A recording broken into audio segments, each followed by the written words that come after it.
राम राम मंडळी, आत्मा मालिक रामकृष्ण हरी. गुरु ब्रह्मा गुरु विष्णू गुरुर्देव महेश्वरा, गुरु साक्षात परब्रह्म तस्मै श्री गुरुवे नमः. तस्मै श्री गुरुवे नमः. स्पर्श परिसाचा या धार्मिक यूट्यूब चॅनलमध्ये मी सद्गुरू भक्त कांचन आपणा सर्वांचे मनापासून हार्दिक स्वागत करत आहेत. सर्व धार्मिक भाग पाहण्यासाठी व्हिडिओला लाईक, शेअर, सबस्क्राईब करत चला. जय हरी. प्रथमतः पांडुरंग परमात्म्याला वंदन करून सद्गुरू माऊलींच्या चरणी लीन होऊन अखंड विश्वातील साधू, संत, भक्तजन व वारकरी संप्रदायाला नतमस्तक होऊन आजच्या 23व्या भागाला सुरुवात करत आहे. आजचा सुविचार आहे, चिंता माणसाला जिवंतपणी जाळते, तर चिता माणूस गेल्यावर जाळते. मग ठरवा चिंतामुक्त जीवन कसे जगू शकतो. आणि आजचा विषय आहे, चिंतामुक्त होऊन आनंदी जीवन जगण्यासाठी करा हे 10 उपाय, नक्कीच सुखाचा अनुभव घ्याल. चिंतामुक्त होऊन आनंदी जीवन जगण्यासाठी करा हे 10 उपाय, सुखाचा अनुभव नक्कीच घ्याल. जगद्गुरु तुकोबाराय म्हणतात, तयाच्या चिंतने निरसेल संकट, तराल दुर्घट भवसिंधू. तयाच्या चिंतने निरसेल संकट, तराल दुर्घट भवसिंधू. याचा अर्थ असा आहे भक्तजनो, साधू संत आणि प्रभू परमात्म्याच्या चिंतनाने संकटे टळली जाऊन आत्मसुखाची प्राप्ती होते. मानसिक आंतरिक न सरणाऱ्या सुखाचा स्वानुभव घेता येतो. चिंतने सरे तो धन्य धन्य काळ, सकळ मंगळ मंगळाचे. चिंतने सरे तो धन्य धन्य काळ, सकळ मंगळ मंगळाचे. म्हणजेच भक्तजन हो, चांगल्या आनंददायी मंगलमय सत्य शाश्वत सुख प्राप्त होणाऱ्या परमात्म्याचे चिंतन केव्हाही कुठेही करता येते. याच्यासाठी काळ, वेळ आणि जागा ठरलेली नसते. यामुळे साधकांनी तरी अथवा ज्ञानी मनुष्यानी तरी चिंता सोडून सतत चिंतनात रमावे. चिंतने चिंतने तद्रुपता. तुम्ही जो विचार कराल तेच तुम्हाला प्राप्त होते जीवन. लक्षात घ्या, तुम्ही ज्या घरामध्ये वास्तूमध्ये राहता त्या वास्तूमध्ये तुम्ही जे बोलता, तर वास्तू नेहमी त्याला तथास्तु म्हणत असते, हे लक्षात घ्या. मग आपण भानावर राहूनच घरात सुद्धा बोलायला हवे. म्हणून चिंता वेळीच सोडून सतचिंतन करावे. चिंता नेहमी संसारिकाला 3 गोष्टींची असते. कोणती गोष्ट असतात 3 गोष्टी? मी आहे म्हणून सर्वांचे म्हणजे कुटुंबाचे सर्वच ठीक चालू आहे. मी आहे म्हणून कुटुंबातील सर्वजण सुखी आहेत. मी आहे म्हणून सर्व काही चालू आहे. मग मी गेल्यावर या सर्वांचे काय होईल? हीच चिंता अनेकदा चालू असते. परंतु इथे लक्षात घ्या की देहावर अवलंबून असणारे लोक व देहाकरिता, नातेवाईकाकरिता करण्यास लागणारी विविध कामे, कष्ट, जबाबदाऱ्या जोपर्यंत तुम्ही करताय, इतरांसाठी पार पाडताय हे कष्ट, कामं, जबाबदाऱ्या, तोपर्यंतच तुम्हाला बऱ्याच अंशी चांगले म्हटले जाते. इथे विषय असा येतो की जिथे खरंच गरज आहे परिवारात, नातेवाईकात, तिथे तुम्ही जरूर करा. परंतु मी आहे म्हणून चालले असं म्हणून जर कराल तर हे योग्य नाही. आणि जिथे हे कमी होते किंवा केले जात नाही जेव्हा तुमच्याकडून या गोष्टी, तेव्हा तिथे तुम्हाला किंमत राहत नाही. म्हणजेच लक्षात घ्या, याचा अर्थ असा आहे सर्वांगीण की जोपर्यंत तुम्ही या गोष्टी करत राहता तोपर्यंत तुम्हाला मान सन्मान असतो. आणि ज्या वेळेस तुम्ही करायचे बंद होता किंवा तुमच्याकडे पैसा राहत नाही, त्यावेळेस कोणीही विचारत नाही. मराठीत एक म्हण आहे आपल्याकडे, असतील शिते तर जमतील भुते. लक्षात घ्या. उदाहरणार्थ नोकरी, व्यवसाय, शेती, व्यापार सर्व प्रकारचे नाना कष्ट हे सर्व आपण कशासाठी करतो? स्वतःसाठी करतो, कुटुंबासाठी करतो किंवा आपल्याला काही धार्मिक गोष्टी, सामाजिक गोष्टी करायच्या असेल तर करतो. आणि सतत चिंतन करता, स्वतःला समस्या आणि प्रश्नाच्या चिंतनात अडकवून घेता. परंतु लक्षात घ्या, सर्व गोष्टी करताना इथे खूपच महत्त्वाची गोष्ट किंवा विषय हा आहे, की मनुष्य जन्म हा फक्त चिंता करण्यातच नको आहे, की मी ही गोष्ट करतो म्हणून ती गोष्ट होते, असे नाही. आपले अर्धे आयुष्य जर चिंता करण्यात नष्ट झालं, तर मग काय बरं या जीवनाचा उपयोग? कारण देह हा नश्वर आहे. देह हा काळाचे स्वाधीन आहे. एक ना एक दिवस जाणारच आहे. मग आपला देह संपला, आपलं जीवन आयुष्य संपलं, की आपण संपलोच ना. मग कुटुंब, गोतावळा, शेती, संपत्ती, व्यवसाय, नोकरी, बाकी अनेक नाना भानगडी या सर्वांशी आपला काहीतरी संबंध उरतो का हो? नाही. आपण गेलो, आपल्या मागे आपण सर्व ठेवून गेलो, पण त्याचा आपल्याला उपयोग नाही. म्हणून जीवाचा शिवाशी असणारा संबंध जोडा आणि चिंता सोडून चिंतनाकडे वळा. जय हरी. मग आपण जिवंतपणी काय केले पाहिजे? थोडासा विचार करा. स्वतःसाठी सुद्धा वेळ द्या. आणि काय गोष्टी करू नयेत याचा सुद्धा सारासार विचार करून चिंतन करावे. सतत प्रभूचे, भगवंताचे चिंतनाने जो अविनाशी परमात्मा आहे, त्याचा आपला कायमचा संबंध आहे. प्रभूशी संबंध जोडला गेला पाहिजे. हे लक्षात घेऊन आपण पुढे चाललं पाहिजे. मग पहा, तुम्ही म्हणाल की मग चिंतनाने काय होतं आणि चिंता केल्याने काय होतं? तर चिंता केल्याने आपली शारीरिक, मानसिक, भावनिक ताकद ही कमी होते आणि चिंतन केल्याने सर्व प्रकारची ताकद वाढून श्रम होत नाहीत. मात्र चिंतेने ताकद कमी होऊन मनुष्य खचला जातो, सर्वांगीणदृष्ट्या खचला जातो आणि मग जिवंतपणीच मनुष्य क्षणाक्षणाला जळला जातो. सतत हे काय बोलले, ते काय बोलले, अहो आपल्याला कोण काय बोललं, त्या बोलणाराची तो दर्जा आहे का? ते पहिलं विचारात घ्या. आपली चूक नसताना जर आपला मार्ग सत्य आहे, आपण गुरुभक्त आहोत, आपण ईश्वराचे भक्त आहोत, आपल्यावर जर विश्वास आहे, की आपला मार्ग 100% चांगला आहे, मी जे करत आहे ते सत्यच आहे, शाश्वत आहे, त्यात काही चूक नाही, मग बोलणाऱ्यांकडे लक्ष द्यायचं नसतं. कारण मराठीत म्हण आहे, की हत्ती चलता है, पुढचं तुम्हाला माहीत आहे. म्हणून भक्तजन हो, अमुक व्यक्ती असं असं बोलली आणि ते मनावर घेऊन घोळत राहून त्यावर रडणे, त्यावर दुःख करणे, त्यावर त्रास करून घेणे, या गोष्टी सोडून द्या. कारण या गोष्टी सतत घोळत राहिल्या मनामध्ये तर रात्रंदिनं दुःखाच्या खाईत मनुष्य जीवन आपण जगत राहतो. याला अधिक जीवन असे म्हणतात. कष्टदायक होऊन, यातना होऊन, सतत दुःखात राहिल्यामुळे या चिंता मनुष्याला जिवंतपणीच नरक यातना देतात. मग काय करायचे अशा निरर्थक जगण्याचे बरं? असा प्रश्न कधीतरी स्वतःला विचारा, स्वतःसाठी वेळ द्या. या चिंतेच्या खाईतून बाहेर पडा आणि मग आनंदी आनंद ह्या जीवनाला प्राप्त व्हा, सुख समाधानाला प्राप्त व्हा आणि मनुष्य जीवनाचा आस्वाद घ्या. यावर ज्ञानोबा म्हणतात, पाताळाहुनी निम्न जियेचिये उंचिये साने गगन, जे पाहता त्रिभुवन अनुहीन होय.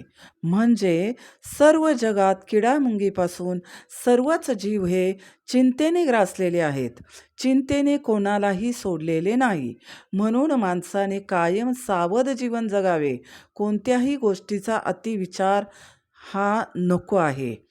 सारखा तोच विचार करून स्वतःसाठी आपण घातक ठरतो. म्हणजे स्वतःच्या आरोग्यासाठी, तब्येतीसाठी हे पूर्णपणे घातक आहे, हे आधी लक्षात घ्या.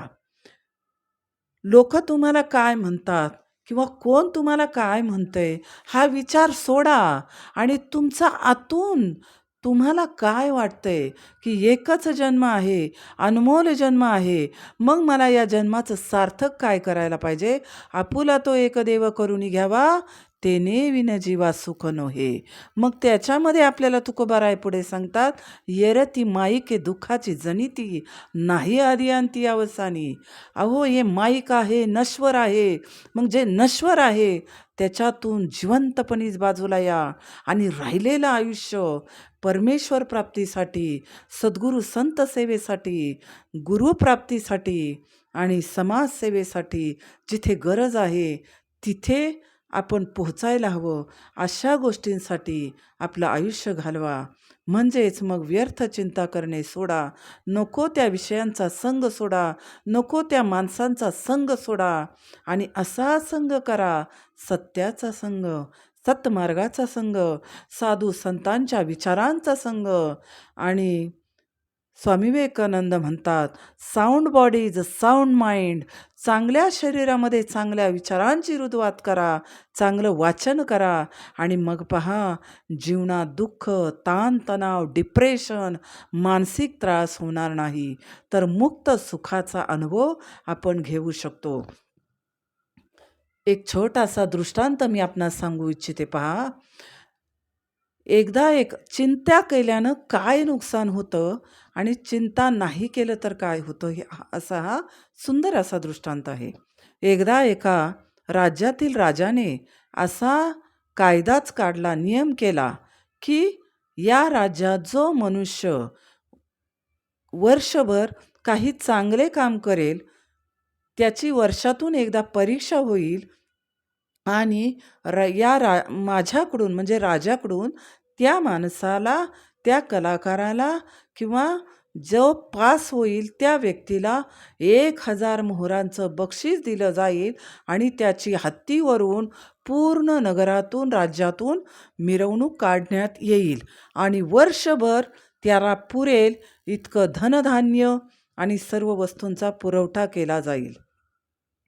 ही दवंडी पिटताच संपूर्ण राज्यभरात ही दवंडी पिटली गेली आणि मग सर्व राज्यभरात एकच सर्वांना प्रश्न पडला की आता वर्षभरात मी काय चांगलं काम करू बरे आणि राजाच्या परीक्षेत पास होऊ बरे. कारण हे जर झालं, मी पास झालो तर 1000 मोहरा तर मिळतीलच, परंतु संपूर्ण राज्यामध्ये हत्तीवरून आपली मिरवणूक काढली जाईल. मग प्रत्येकजण आपापल्या आवडत्या गोष्टी पूर्णत्वाला नेऊन राजाच्या परीक्षेत पास होऊन बक्षीस आणि मिरवणुकीचा आनंद घेण्यासाठी उत्सुक झाला आणि कामाला लागला. बरं, या राज्यात एक अप्रतिम गायन करणारा एक गायक होता. अत्यंत उच्च प्रतीचा कलाकार होता. तो गात असताना भक्तजन हो, पशु पक्षी सुद्धा ठेका धरत असत. माणसे मंत्रमुग्ध होऊन त्याच्या घरासमोर उभी राहत असत. लोक स्वतःमध्ये हरवून जात असत. असा हा गायक रोज गायनाचा रियाज करू लागला आणि हा पुरस्कार तर मलाच मिळावा, राजाने माझीच निवड करावी असा तो विचार करत राहिला. आणि इकडे राजासुद्धा फार खुश होता. राजाला माहीत होतं की या गायकाचं गायन इतकं अप्रतिम आहे की स्वर्ग सुखाचा आनंद पृथ्वी तलावर मिळतोय आणि आपल्या राज्यात असा गायक आहे, म्हणून यालाच हा पुरस्कार जावा.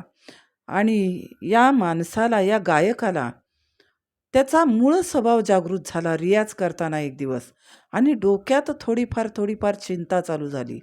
चिंता काहीतरी डोक्यात अशी चालू झाली. मग काय होती चिंता?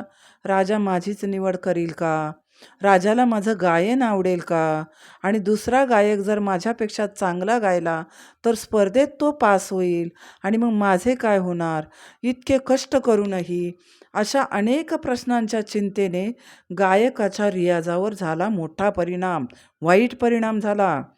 हळूहळू रियाज कमी होऊ लागला आणि ती जागा बिनकामाच्या विचारांनी घेतली, म्हणजे चिंतेने घेतली.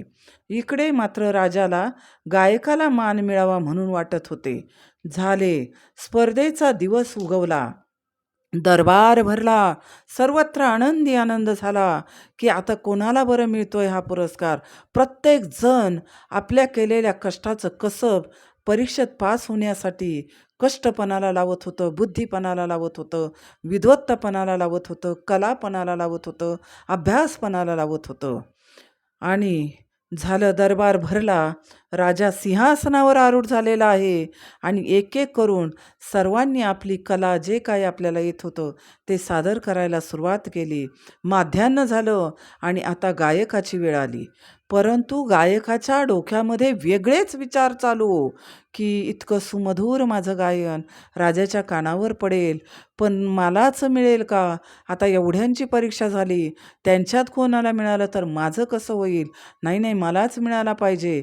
आणि या सर्व गोष्टींचा वाईट परिणाम त्याच्या रियाजावर झाला आणि त्याच्या गायनावर झाला.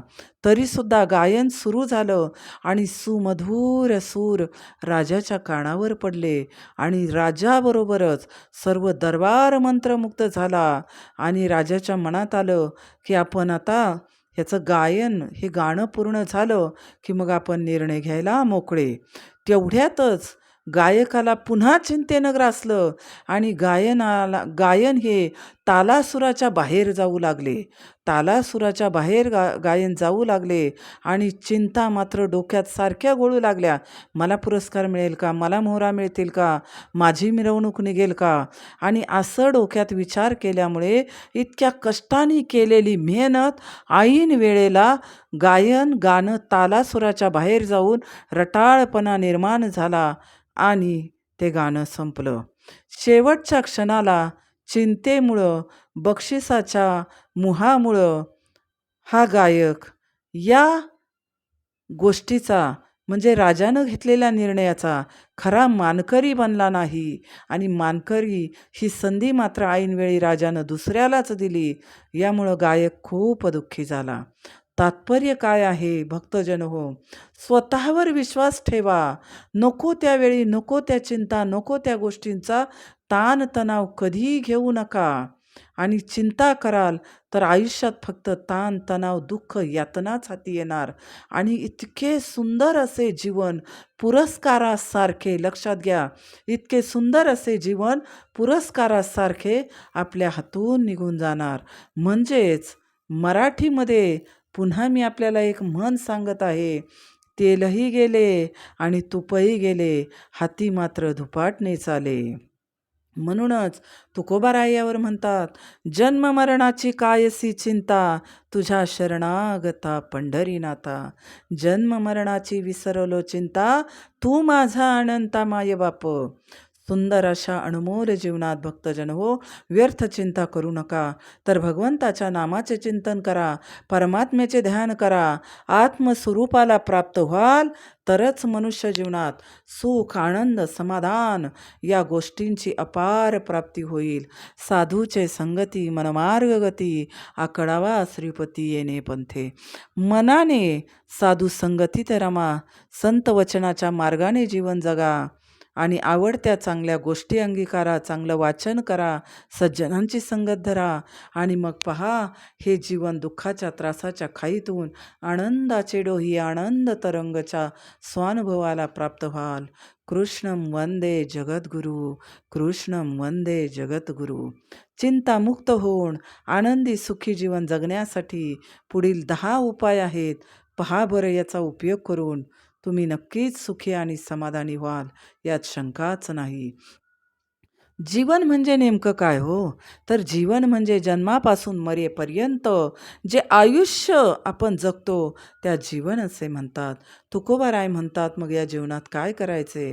जोडून या धन उत्तम व्यवहारे, उदास विचारे वेच करी. म्हणजेच ज्याचे जीवन शुद्ध परमार्थात जाते, संत सेवेत जाते, सत्य आचरणात जाते, जिथे चिंता नसून चिंतनच घडते, अशा जीवनाला तुकोबारायसुद्धा धन्यवाद देतात. धन्य धन्य, अनेक धन्यवाद देतात. धन्य आज दिन संत दर्शनाचा, अनंत जन्मीचा शीन गेला. अहो, तुम्ही संतांच्या नुसतं सहवासात जा, तुमचा सर्व शीन जाऊन मनामध्ये चिंतनाला सुरुवात होईल. तर सुखी होण्यासाठी आपण उपाय पाहत आहोत चिंतामुक्त होऊन. 1. चिंता व चिता यात फक्त अणुस्वराचा फरक आहे बरं, परंतु दोन्हीचाही गुणधर्म हा जाळण्याचाच असतो. चिंता ही आपल्याला मनाच्या भीतीतून निर्माण होते. म्हणूनच पहिला उपाय हाच की चिंता करणे पूर्णपणे बंद करून आवडीच्या देवाचे, संतांचे, गुरूंचे, आईवडिलांच्या सेवेचे चिंतन करण्यास सुरुवात करा. पहा, अनुभव हाच येईल की मी सुखी होत चाललं आहे बरं. 2. भविष्यात आपल्यावर काय काय संकटे येतील याच भीतीने अनेक जण चिंताग्रस्त होतात. तर उपाय हा आहे की भविष्यात सगळे चांगलेच होणार आहे असा पॉझिटिव्ह थिंकिंग, सकारात्मक नित्य विचार करा. मग या सकारात्मक थिंकिंगने मनावर सकारात्मक परिणाम होऊन कोणतेही ओझे न राहता स्वच्छंदी जीवनाचा अनुभव येईल. 3. भूतकाळात आपल्याशी काय घडले, कोण कसे वागले, कोण किती वाईट वागले, काय काय वाईट झाले, यापेक्षा चांगले काय काय घडले, यासुद्धा गोष्टी आठवा बरं. आणि मग या ध्यानात घ्याल तर वर्तमानसुद्धा सुखी आणि आनंदी होईल. 4. आधी स्वतःवर विश्वास ठेवायला शिका, कारण आत्मबळ, आत्मानुभूती, आत्मसाक्षात्काराने जीवनाचा उद्धार या सर्व गोष्टी फक्त आत्मविश्वासानेच साध्य होऊ शकतात. म्हणून संत कृपेनं जीवन धन्य होण्यासाठी, जीवनाचा उद्धार होण्यासाठी, शांतता जीवनात येण्यासाठी, अनुभवण्यासाठी आधी स्वतःवर विश्वास ठेवा. 5. लोक काय म्हणतात किंवा आपल्याविषयी कोण काय बोलतंय याची व्यर्थ चिंता करू नका. कारण मला काय म्हणायचे, मला काय चांगले जीवन जगायचे, माझ्या मनात काय कार्य आहे, मला कोणत्या गोष्टीला प्राप्त व्हायचे, परमात्म्याच्या कृपेस प्राप्त ठरायचे, संतांच्या कृपेस प्राप्त ठरायचे, हे नित्य विचार करून आपल्या नित्य कर्मात स्वतःला गुंतवून घ्या. आणि मग या कृतीतून आपल्याला काय मिळेल? आनंद आणि आनंदच प्राप्त होईल. 6. आपला आनंद हा संगतीवर अवलंबून असतो. जसा संग तसा रंग. याप्रमाणे चांगल्या वाईट संगतीचे चांगले वाईट फळ हे भोगावेच लागणार.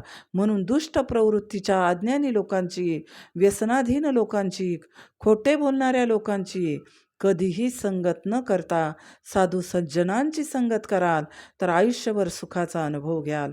आवडत्या विषयाचे वाचन कराल तर मनाला सुद्धा शांतता मिळेल. 7. आपल्याजवळ किती कमी किती जास्त संपत्ती, सोने, पैसा, अडका, जमीन जुमले मान सन्मान, बंगले या गोष्टी आहेत किंवा नाहीत, या विचारात व्यर्थ चिंतन करणे सोडून भक्ती चिंतनात मन रमवून कष्ट करत चला, समाधानी राहान आणि जितकं आवश्यक आहे तितकी संपत्ती, तितकं सर्व काही देव आपल्याला देतच असतो. या गोष्टीवर विश्वास ठेवा. 8. मानवी जीवन हे खूपच गुंतागुंतीचे आहे बरं. चिंता, काळजी, टेन्शन हे काही आपली पाठ सोडत नाही. मग यावर उपाय हाच की नको त्या अपेक्षा करणं सोडून द्या आणि कर्म करत चला. कर्म चांगलं करा. जी गोष्ट आपल्याला मिळवायची आहे ती कष्टाने मिळवा. त्याचा जिवंतपणीच उपभोग घ्या.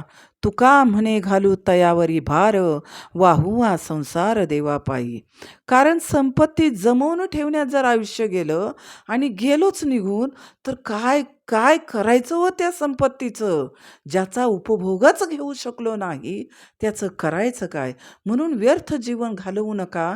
जे कमवाल त्याचं सुख पण घ्या आणि ईश्वरी सुखाकडे नित्य लक्ष द्या. कारण तोच एक परमेश्वर आहे ज्याला आपली चिंता आहे. चिंता वाहतो विश्वाची, भार वाहतो विश्वाचा. म्हणून मी केले, मी हे करणार असे न करता माझ्या हातून सत्कर्म घडलं, सत्कार्य घडलं असा विचार केला तर चिंता न होता चिंतनच घडेल. मग रोजचाच दिवस आनंदात जाईल बरं. 9. आपला स्वभाव, विविध विचार, नको त्या गोष्टीमध्ये नाक खुपसणे, कोणाला न मागता कोणाला सल्ले द्यायला जाऊ नका. कारण त्यामुळे आपण फार बोलतो किंवा आपल्याला काही कळत नाही असाही समज होतो. यामुळे चिंतेचे रूपांतर ताणतणावात होऊन आपले शरीर हे अनेक रोगांचे माहेरघर बनू लागते. म्हणून योग्य आहार, योग्य झोप आणि श्रेष्ठ सत्य, सुंदरच विचार, वर्तन या गोष्टी कराल तर तणावमुक्त सुखी जीवनाला स्वानुभवाल. 10. आधी स्वतःवर प्रेम करा आणि मग आपल्या चांगल्या कर्माचा हिशोब चांगलाच होणार. काही चुकले तर भगवंताजवळ माफी मागा आणि क्षमा कर भगवंता मला, आणि पुढे सुद्धा चांगलीच कामे करायची. निगेटिव्ह थिंकिंगने नाही जगायचं, चांगल्या विचारात जगायचं आणि चांगलेच विचार करायचे. जर आपण चांगलेच विचार केले तर आपलं चांगलंच होणार. या गोष्टीवर लक्षात ठेवा आणि सर्व चांगल्या गोष्टीत मन रमवा, स्वतःसाठी वेळ द्या आणि मग सुखी व्हाल, यात शंकाच नाही. म्हणून तणावमुक्त आणि चिंतामुक्त जीवन जगाल तर जीवनाचा खरा स्वानुभव आनंद आपल्याला प्राप्त होतो. जीवनाचा गोडवा आपल्याला जगता होतो. सारांश असा आहे, नसता उद्योग व्यर्थ विचार करणे सोडून स्वतःवर, संतांवर विश्वास ठेवा आणि स्वतःवर प्रेम करा. संपूर्ण आयुष्यात दुःख, चिंता आपल्याजवळ येणारच नाही आणि मग जिकडे तिकडे आत बाहेर फक्त आनंदच आनंद. तात्पर्य असे आहे की स्वतः सुखी होण्यासाठी स्वतःवर प्रेम करावं लागेल आणि मग सर्व जगात तुम्हाला ओतप्रोत सुख, आनंद, प्रेम जागृत होई आत्मराया अनामा सच्चित ध्यानधामा. शरीर हे असे विनाशी, समाधी ना विनाशी, हे सुद्धा अनुभव येऊ लागतील आणि जीवन सुखी, समाधानी, अतिशय आनंद होईल. दुःखाला कुठेही शिरकाव व्हायला जागा राहणार नाही. कृष्णं वंदे जगद्गुरू, कृष्णं वंदे जगद्गुरू. राधे राधे. तर भक्तजन हो, आजचा 23वा भागही आपणास आवडला असेल, म्हणून प्रत्येक भक्ताने पुढील अनमोल असे स्पर्श परिसाचा या यूट्यूब चॅनलला लाईक, शेअर, सबस्क्राईब करत चलात आणि या भक्तिशक्तीच्या महायज्ञाचे एक भाग व्हावे ही इच्छा. आपला स्पर्श परिसाचं कुटुंब हे वाढत चाललेले आहेत. अनेक नवीन सदस्य आपल्या कुटुंबामध्ये येत आहेत. तर असणाऱ्या सदस्यांचे व येणाऱ्या सदस्यांचे मनापासून स्वागत आहे. आपणा सर्वांच्या आत्मदेवाला कोटी कोटी प्रणाम करत आहे. आणि शक्य झालं तर आपण व्हिडिओ कोणत्या जिल्ह्यातून, कोणत्या तालुक्यातून आणि शक्य झालं तर कोणत्या गावातून पाहतात हे मला समजलं तर नक्की मी आपणास धन्यवाद देते की तुम्ही व्हिडिओ पाहतात आणि मला अजून प्रेरणा मिळेल की चांगले विषय आपल्यासमोर घेऊन येण्याची. पुन्हा एकदा सर्वांना कोटी कोटी प्रणाम करते. जय श्रीकृष्ण. धन्यवाद. आत्मा मालिक. जय शिवराय. जय जिजाऊ माता. जय भारत. कृष्णं वंदे जगद्गुरू. राम कृष्ण हरी. राम कृष्ण हरी. राम कृष्ण हरी.